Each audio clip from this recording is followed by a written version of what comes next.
We're going to talk about roasting nuts. So you can buy nuts in the store already roasted, salted, but of course it's always better if you have the time to do it yourself at home.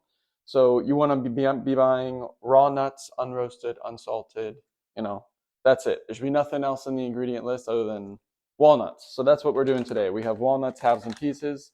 On the back, ingredients, organic walnuts. That's it.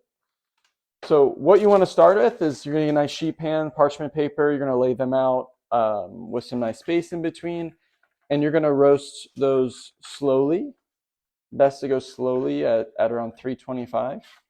An old kitchen joke is a pastry chef roasts nuts in the oven and a chef roasts them in a pan. But I always think it's better to roast them in the pan.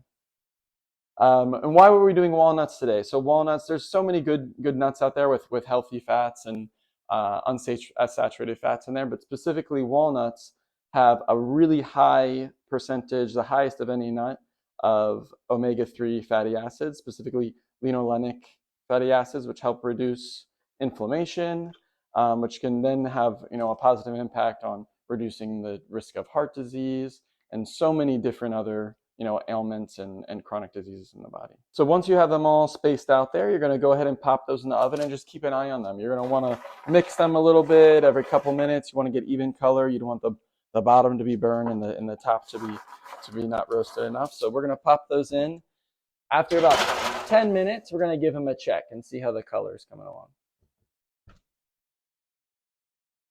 So here we have our roasted walnuts. They're all ready to go, ready to eat, ready to enjoy. They've gotten a little color, a little more flavor. The phytic acid has broken down so you can digest them more easily and get all those good nutrients, especially those omega-3 fatty acids, those alpha-linoleic fatty acids, help you reduce inflammation and reduce heart disease.